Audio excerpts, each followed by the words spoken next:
The shield is similar in some ways to the sword, and yet here the symbolism is more concerned with safety and protection, as seen in the kanji character at the top of the card, of which is tate, meaning buckler or shield in Japanese. Like the sword, this card is held by chains and has a winged design, suggestive of something of which, if not fastened in place, would be in perpetual motion. The image of the shield itself is somewhat similar to those seen in heraldry, appearing much like a demi-vol symbol, of which is sometimes seen along with a shield or crest within its centre. Variations of this symbol have been used throughout the years and are commonly seen in military insignias, often those suggestive of flight, such as those with the Air Force.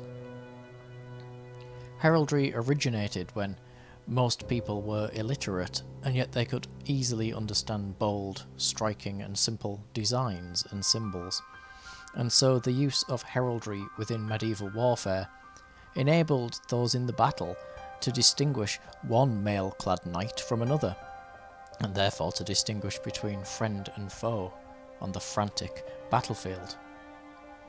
Since these heraldic designs were based on symbology, they would sometimes incorporate themes and virtues of the family in question, and so would cherish and protect the honour and history of that family, as echoed in the story of Cardcaptors, where the shield is seen protecting a box of keepsakes belonging to the Daijoji family.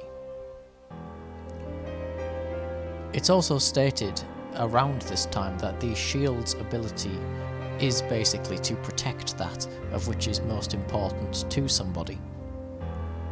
This desire to raise a barrier of protection over not just our lives but also our memories and aspirations is something seen in religious and mystical traditions throughout all of history.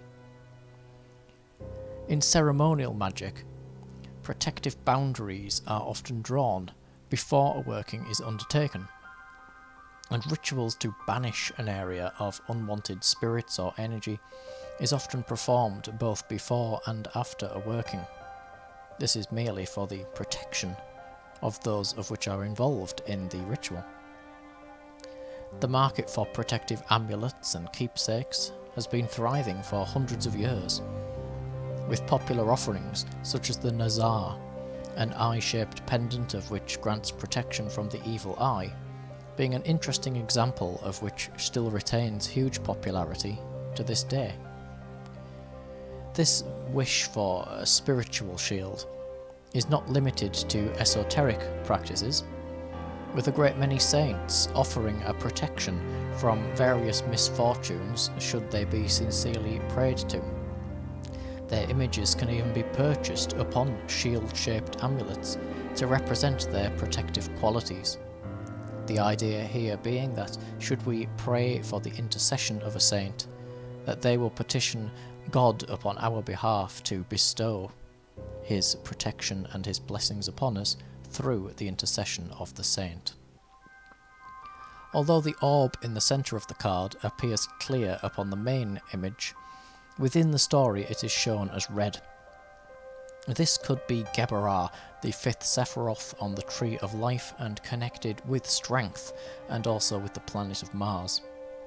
Gebarah is understood as God's way of punishing the wicked and therefore of judging humanity in general.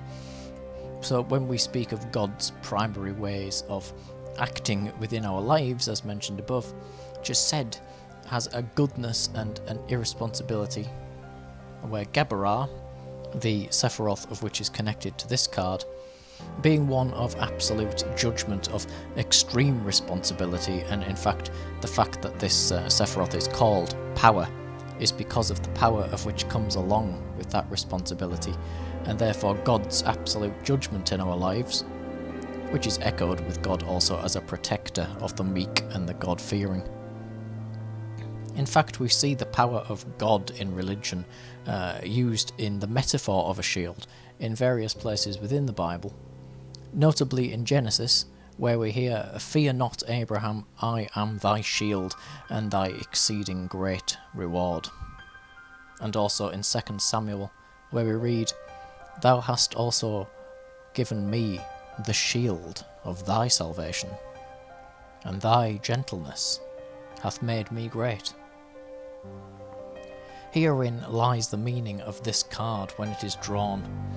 It's concerned primarily with the protection of one's own possessions, and should we extend our possessions to include our consciousness and our physical body, therefore it is also the protection of our lives in general throughout this journey of life. Therefore this card could be asking one to be protected against whatever force in your life is driving you down. Or it may symbolise somebody or something of which needs our protection, wherein we ourselves may be asked to take upon the attributes of the shield and be that protector ourselves.